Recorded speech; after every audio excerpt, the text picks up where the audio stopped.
Tennessee football took part in spring practice scrimmage number 1 on Saturday. Who stood out? Who won the scrimmage? All that and more here on your Monday Locked On Vols.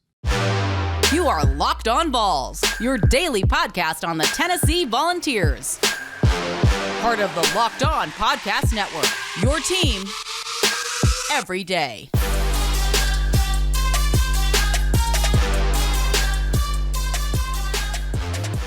What is up, everybody? Welcome into it. This is Locked On Vols, and I'm your host, Eric Kane. Appreciate you guys for hanging out with me here today, making this show possible. It's Locked On Vols. It is your first listen each and every day. We're part of the Locked On Podcast Network. You can find Locked On Vols anywhere you get your podcasts. Please go ahead and subscribe. Apple Podcasts, Spotify, Odyssey app, all that good stuff. Plus, we're on YouTube as well, and a subscription to the YouTube channel, Locked On Vols, would mean the world to me. So if you haven't already, even if you're not much on YouTube, but you do have an account, please go ahead and subscribe to the Locked On Vols YouTube channel. That does a whole lot for me, and it makes this show possible. Appreciate you guys hanging out with us here today. We're going to recap scrimmage number 1, what we know coming out of Tennessee's, let's see, I guess that was the 7th practice, if you will, from Saturday. What we know, I'm going to tell you what I know here on this show. In segment 2, Barrett Silly, our friend over at CBS Sports, he came out with an article a couple days ago. One question for each SEC team that they got to get answered in spring. We'll tell you what he says about Tennessee and some others. And then we'll talk a little baseball in segment 3. I think the baseballs are deserving of some conversation. Of course, fell in the series-wise, 2-1 at number 1 LSU, but some frustrating thoughts leaving that series, but overall, some good things as well, and we're going to discuss that and where the baseball team is here at this stage of the season. That's coming up in segment number 3. So, first and foremost, we kind of talked about leading up to the scrimmage last week that the defense would likely win. Number 1, the defense early on in fall camp, early on in spring practice, all that type of stuff.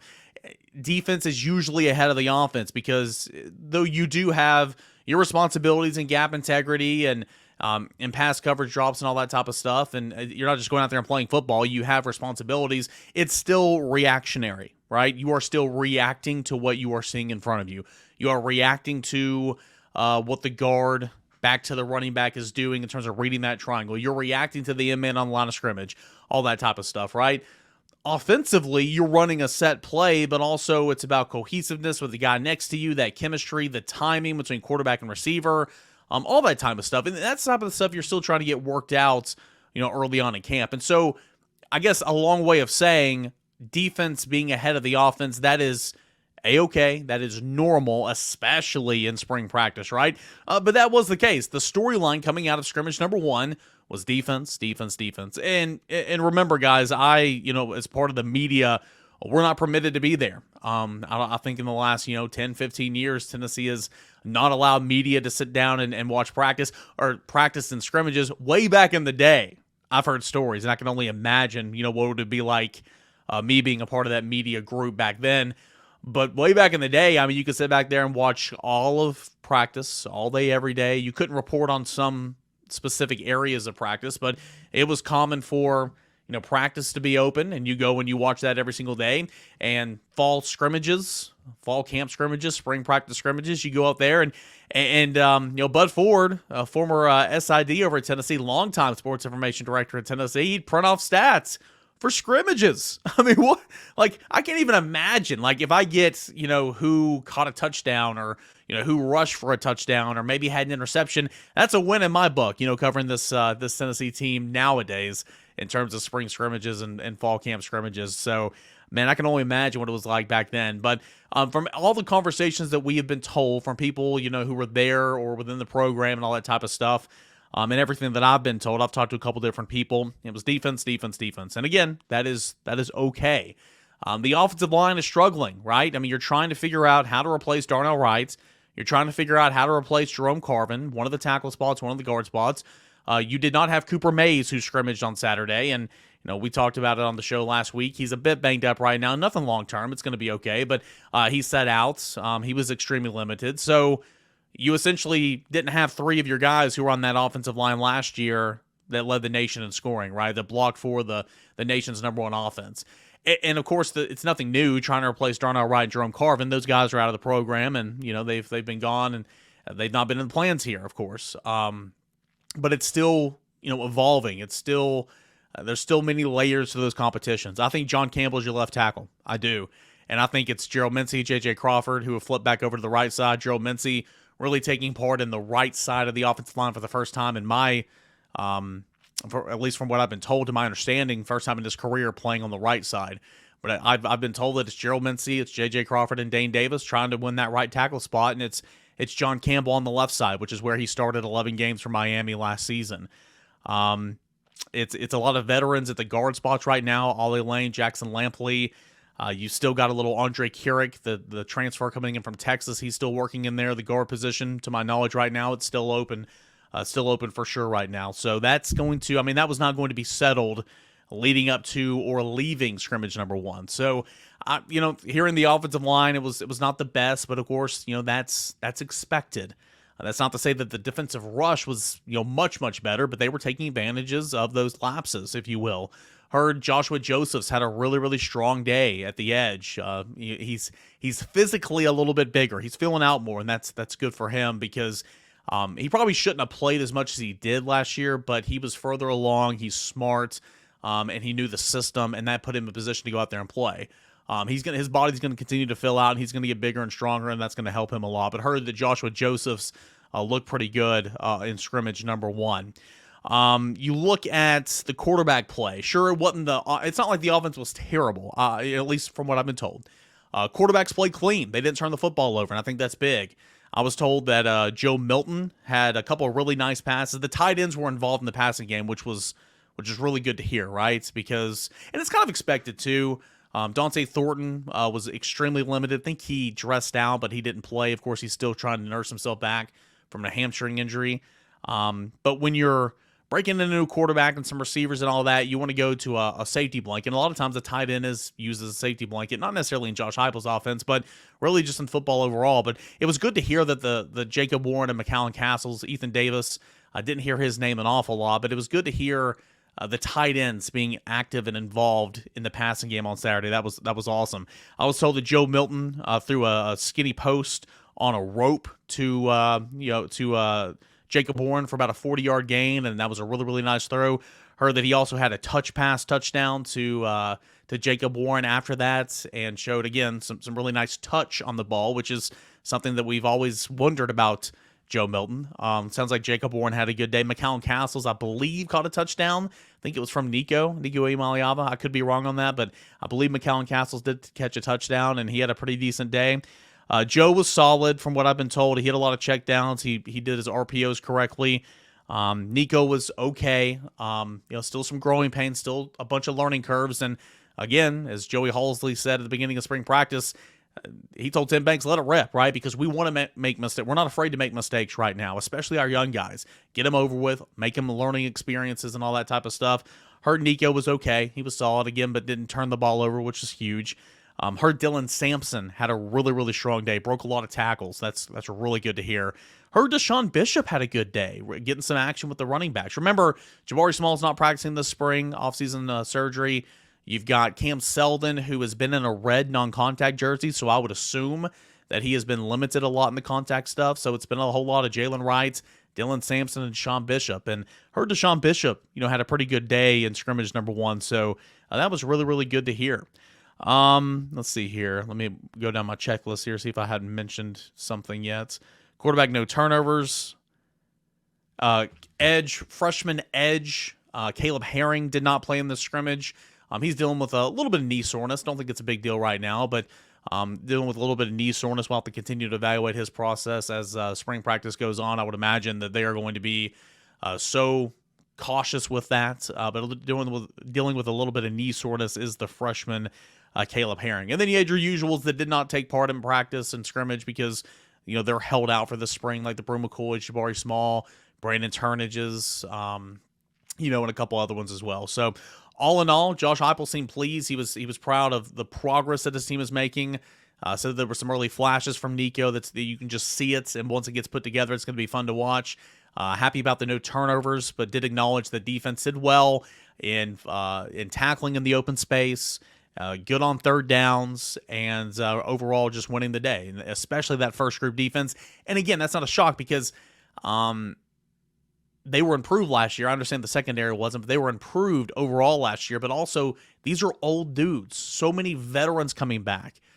They've got so much experience on that side of the football. And so winning scrimmage number 1 is no shocker whatsoever. Tennessee will have scrimmage number 2 of spring practice on Thursday. We'll get the Easter weekend off, and they will be back on the practice field this morning. They will practice Wednesday, and then they will scrimmage on Thursday, and that is the football spring practice schedule for this week. But that's what I know. That's what I know in conversation. Some of the highlights of Tennessee and spring practice number 1, and the orange and white game will be here in 2 weeks, so really, really looking forward to that. Hey, when we come back, one question every team in the SEC's got to get answered this spring. That's from Barrett Sallee at CBS Sports, and that's coming up next right here on Locked On Vols. I want to tell you about our friends over at Built Bar. Hey, Built Bar March Madness bracket is continuing with the national championship tonight. We know you have a favorite bar or puff, and now is your time to make it count. Go to BuiltMarchMadness.com to vote for your favorites. You know I'm always going to be voting for that cookies and cream bar, and if you want the Volunteers to win every single game they play on the courts, on the gridiron, whatever athletic venue it is, then you're going to be voting for that bar too, right? Support your team, support your favorite bar or puff, and when you vote for your favorite Built Bar or Puff, you're going to be entered to win a drawing of 50 lucky Locked On listeners. They're going to get a free box of Built Bar. So you're going to be entered, and 50 people who are entered are going to have a free box of Built, which is awesome. Not only that, but one lucky Locked On fan will win a 12-month subscription to Built. To Built's best bars and puffs delivered monthly straight to your door. How about that? You've got to try Built. What makes them so good? Well, for starters, all high in protein, low in sugar, covered in 100% real chocolate. That is right, real chocolate. Run to BuiltMarchMadness.com right now to cast your vote for your favorite bar or puff and pick up a box while you're there as well. That's BuiltMarchMadness.com for Built. Built Bars. They're awesome. All right, guys, we're going to talk a little baseball in segment number 3, but I do want to talk some football here. An interesting story I saw over at CBSSports.com, and this is from Barrett Sallee. We're going to get into that here in segment number 2. Something I forgot to mention at the top of the show. Hey, Twitter Tuesday, mailbag edition of the show. Any questions you guys have? Spring football, recruiting, baseball, basketball, all that type of stuff. Anything that you just want to ask me about literally whatever. I'll do my best to answer it. I might not have a great answer for you, but I'll try my best to answer it. So get in those questions at _Caner, at Locked On Vols, and I'll do my best to check the comment section on YouTube. I can't get all of them, but I do my best to look there as well. So mailbag questions coming up tomorrow for Twitter Tuesday. Barrett Sallee, CBS Sports. One question each SEC team must answer during spring practices ahead of the 2023 college football season. We'll start with Tennessee, and it's no shock. His question for Tennessee that they got to get answered, who will replace Hendon Hooker? Well, all of us here that's kind of entrenched and is up to speed on the day-to-day of that college football program. A lot of you guys about listening to Locked On Vols, thank you so much. We know that this is going to be Joe Milton, okay? But from a national perspective, you've got Nico, who was the number 1 recruit in the nation per on 3, 5-star quarterback. You know, he's in here as well. So obviously from a national standpoint, it looks like there's going to be kind of a quarterback competition. Same thing at Texas. You have Quinn Ewers, who is still there, and the reigning starting quarterback for the Texas Longhorns. But then you have Arch Manning. As I've spoken to many people in Austin and covering that program, it's kind of that same situation. Very similarities, alarming, between the two UTs. Of course, this shade of orange is the actual orange, but nonetheless, not that burnt orange down there in Texas, right? The Longhorns. But anyway, it's kind of the same situation. Ewers is the projected starter. That's what everyone believes is going to happen. Arch going to sit, learn, watch, and then take over, right? And that's kind of what Nico is here. But that doesn't mean that it's all set in stone, right? I mean, Joe's still got to go out and solidify it, which I believe he will. But from a national perspective, it's a quarterback competition. So here with CBS Sports' Barrett Sallee for the question for Tennessee, who will replace Hendon Hooker? That's what he says. Michigan transfer Joe Milton III beat out Hooker for the starting job for the Volunteers prior to the 2021 season, but was benched in place of Hooker after just 2 games. Well, he also had an injury as well. But with Hooker gone, it's safe to say that Milton is the front runner for the top spot on the depth chart after throwing for 251 yards and 3 touchdowns in the Orange Bowl win over Clemson. However, freshman stud Nico Iamaleava might have something to say about that. Iamaleava, 5-star prospect. They say number 2 overall player in the 2023 class. I'm not sure what CBS, that's 247. At On 3, he's number 1. Is the future of the Volunteers offense under Josh Heupel? Milton will have a big say in determining whether the future is now. Well, of course he will. So that is the big question for Tennessee. And obviously we know that's a big question. Quarterback, most important position in all of sports. Hardest position in all of sports is cornerback. We discussed that, right? At least that's my opinion. I wonder if that would be a good question of the day. What's the hardest position in all of sports? I think it's cornerback, but the most important is quarterback, and that's not just football. That's every sport. Anyway, maybe catcher is in that conversation. That's hardest position in all of sports because it's just the durability. Anyway, I'm getting sidetracked here. We can talk about that another day. That is the question for Tennessee, and it's who's going to replace Hendon Hooker. He was a Heisman. It should have been a Heisman finalist, but we believe it's going to be Joe Milton, and so far there's no indication that the job is not going to be his. In fact, I think that he's feeling pretty comfortable about being Tennessee's starting quarterback, but also motivated. This is Joe Milton's team right now. He has taken up a huge leadership position with the absence of Hendon Hooker. He's become more vocal. He talked to us, last week or maybe it was 2 weeks ago, and just said, "Hey, I'm not the most vocal guy, but I've become more vocal. Also, I'm big, so I'm a little intimidating." And so I thought that was kind of funny. What are some other questions Barrett Lee poses for teams around the SEC? For Alabama and for Georgia, it's what will the offensive scheme look like? And he says, well, it'll be easy to say who the quarterback's going to be because Bryce Young's not there, and of course Stetson Bennett's not there. But for each individual kind of paragraph here, he says, for Alabama, new offensive coordinator Tommy Rees from Notre Dame, he runs the football to set up the pass, which is kind of the inverse of what Bill O'Brien did, which is pass to set up the run. Also, Jalen Milroe, dual threat, or is it Ty Simpson, who's more of a pro-style quarterback? I believe it's going to be Ty Simpson, going to be the starting quarterback for Alabama, barring some drastic measure, maybe a second transfer portal guy that gets in there and gets his grades up and they can go to Alabama and enroll and be ready to start the opener. I mean, that's highly unlikely at this point, right? I think it's going to be Ty Simpson. Over at Georgia, essentially, he says, Todd Monken has gone on to the NFL's Baltimore Ravens. Mike Bobo comes in, and he did lead the Georgia offense for former quarterback Aaron Murray, who was the SEC's all-time leading leader in passing yards. And he's also got a great cupboard of quarterbacks right now to work with Carson Beck, Brock Vandagriff, Gunnar Stockton. What's that offense going to look like with new leadership and, of course, a new quarterback? So those are the biggest questions for two of the league's best teams in Alabama and Georgia. For Arkansas, it's can the pass defense be fixed? For Auburn, it's who's going to be quarterback. But, of course, you got dual threat Robbie Ashford. You got veteran TJ Finley. You've got a couple other guys in there as well. That's been the same story for the last couple of years for Auburn, right? For Florida, is Graham Mertz the guy? Well, my question is, if Graham Mertz isn't the guy, who the hell is, right? I mean, are you going to start Jack Miller, maybe? I mean, that's the only other name I recognize at quarterback on the roster for Georgia, because the whole Rashada situation, who he's now, UCLA, is that right? Signed, left, got out of his got out of his national letter of intent, and now I believe he's at UCLA. Again, if it's not a Tennessee recruit, I don't really pay attention, but of course that was a huge story in the world of sports and name, image, and likeness. But Graham Mertz better be the guy. He was okay at Wisconsin. But if you're Florida, gosh, you better hope that he's the guy, because if he's not, I mean, it is not going to be great. For Kentucky, it's will the Wildcats run the dang ball? And I didn't realize this, but Barrett Sallee says that, for a team like Kentucky that once ran the ball so well in the SEC, they were next to last to Mississippi State in rushing last year, which Mississippi State doesn't even try to run the football, or at least it didn't under the late, great Mike Leach. You have Kavasi Smoke is gone, C-Rod, Chris Rodriguez is gone. I understand they had their injury situations last year, but the question for Kentucky is, will they run the ball? For LSU, can Jaden Daniels become a superstar? It's a good question, because I think that's a really, really good I think it's a good quarterback. I think it's a good storyline, and in contention, obviously, with Jefferson of Arkansas, with it's got to be Rattler of South Carolina right now. It's got to be obviously. Gosh, I'm having a mind blank. My guy, I love him. The quarterback of Mississippi State. He's been there for a decade. Anyway, I'll remember it in 2 minutes. But that's my guy. I mean, him and of course Joe Milton. Those are probably the most well-known quarterbacks in the Southeastern Conference right now, right? There's been a lot of turnover, and I think the quarterback position is a little underwhelming right now. But it was like this a couple years ago, and then we became household names, and we knew who they were, and that's kind of the beautiful thing about college sports, right? We'll go on. Mississippi State's is Zach Arnett, who of course is taking over for the late great Mike Leach.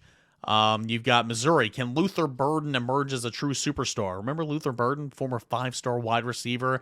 He was overshadowed by Dominic Lovett. Dominic Lovett now at Georgia. Wonder if Luther Burden can step up and solidify himself as one of the best wide receivers in the SEC at Missouri this year. That's the question for Missouri. Ole Miss, who emerges as the front runner in a loaded starting quarterback competition? No joke. I mean, Barrett Sallee kind of compares this to the Hunger Games in a sense, right? You got Spencer Sanders coming over from Oklahoma State, who I think should and will win the quarterback job. You bring in Walker Howard from LSU to compete with Jackson Dart, who's returning. I mean, goodness gracious, right? South Carolina, where's the rushing attack? Tennessee, we talked about that. A&M, will the Bobby Petrino experiment work? Spoilers, it won't. You heard it here first on Locked On Vols. Actually, you didn't hear it here first. I'm sure that's been said countless times. But the Game of Thrones chess match with Jimbo Fisher and Bobby Petrino with that offense, calling plays and all that type of stuff, game planning, yeah, get real. That's not going to work. And then Vanderbilt, how will the Commodores fix their pass defense? That is a good question for Tennessee as well. Tennessee just one spot ahead of Vanderbilt in the SEC in terms of pass defense. Vanderbilt finished 128th in the nation in pass defense last year. Some good stuff there. But as far as Tennessee is concerned, the one question that Barrett Sallee asked about the Volunteers, how are you going to replace Hendon Hooker? The answer right here, it's Joe Milton. It's going to be Joe Milton, and there's no shockers or spoilers there. When we come back, we're going to close our Monday show talking a little Tennessee baseball. Hey, big-time series down on the Bayou this past weekend. How do the Vols look despite losing the series 2-1? I'll tell you all that and more coming up next right here on Locked On Vols. All right, guys, welcome into it. Your Monday show. Going to conclude here talking a little baseball. Remember, Twitter Tuesday, that is coming up tomorrow. Any questions, comments, concerns about Tennessee football recruiting, basketball, baseball, all that good stuff. Anything you want to ask me about whatever it is. It can be about my life. It can be about literally anything. @_Kaner, @LockedOnVols, and comment on the YouTube channel. Appreciate you guys for hanging out and taking part in Twitter Tuesday. It's a fun segment I do each and every week. And I really do enjoy it. So get in those questions. Don't be shy.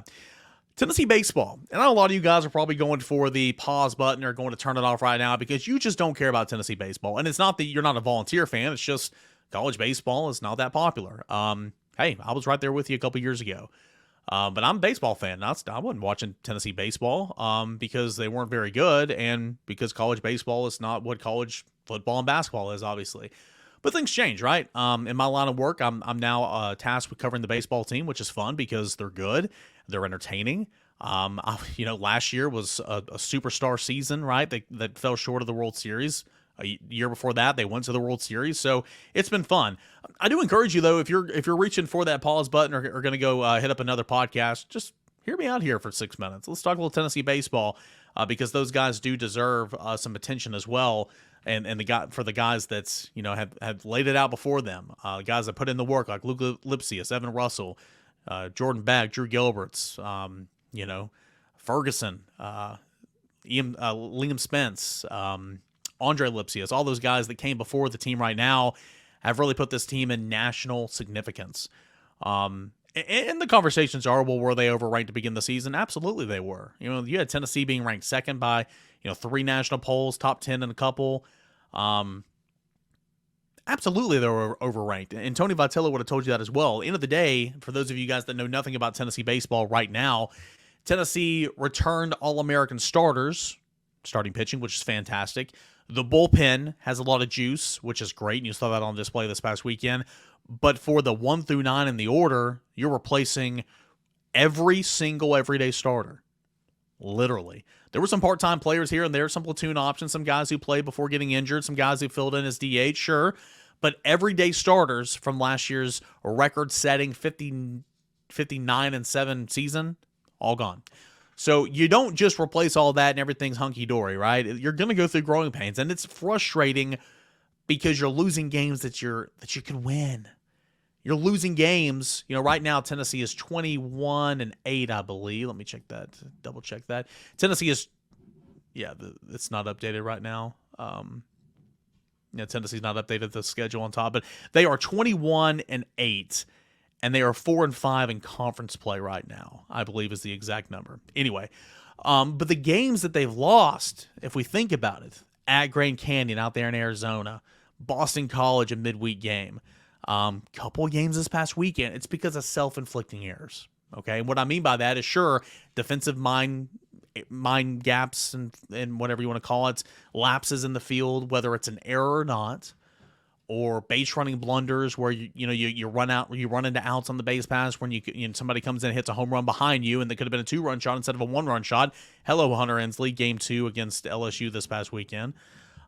Inconsistent starting pitching, sure, that's been some things here this weekend or this year. But overall, let's talk about this LSU series.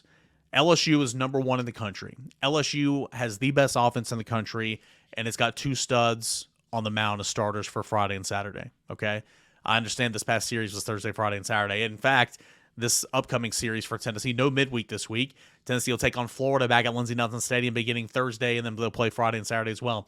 But LSU is good.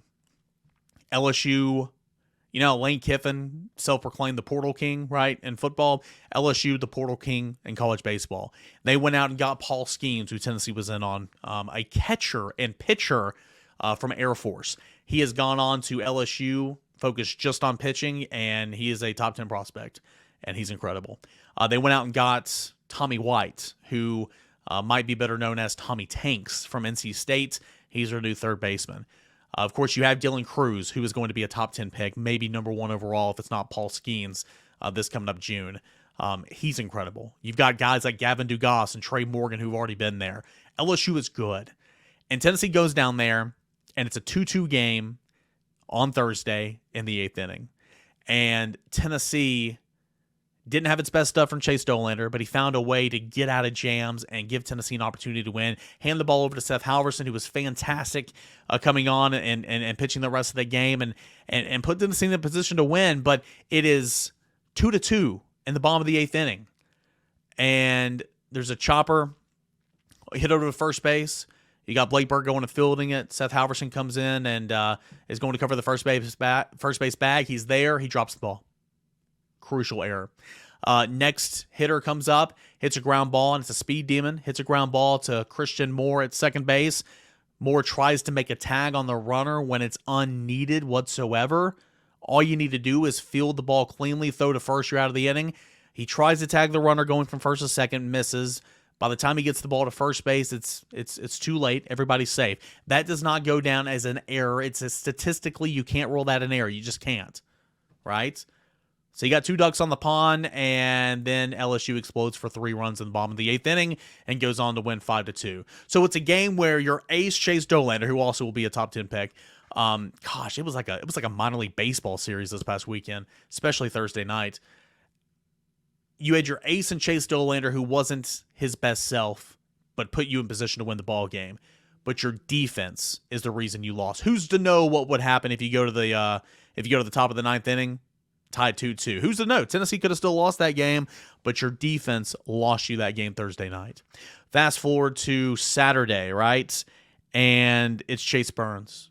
And you've got essentially 4 consecutive doubles, or 4 doubles in the first inning. They're just pounding Chase Burns.